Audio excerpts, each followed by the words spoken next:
Once a month, an elite group of philosophers meets at a small tavern in Greenwich Village. Greetings, New York! They call themselves the New York Consciousness Collective. I act like you act! I do what you do! At the helm of this jam session is David Chalmers. He may never fill Madison Square Garden, but his research is earning him a growing fan base in academia.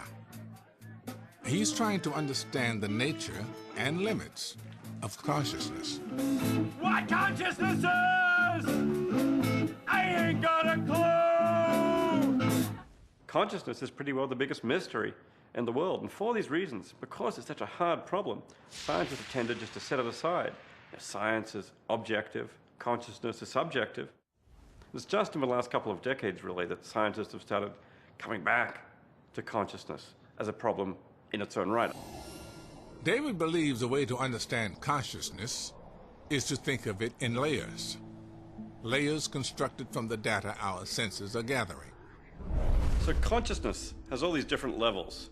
First of all, there's primary consciousness. This is consciousness of the things around you. I look out, I might see someone and see what's around them. That's my first level of consciousness. But then, if I stop and reflect, I can be conscious of my consciousness. I can become conscious of what I'm thinking about. Then we've got consciousness within consciousness. If I reflect again, I can start to be conscious of the fact that I'm conscious of my consciousness. Then you get consciousness that contains consciousness that contains consciousness. Go 3 levels deep. In principle, you could repeat this to infinity. Since our brain is dealing with so many layers, it stands to reason that we might not always be aware of everything we're sensing.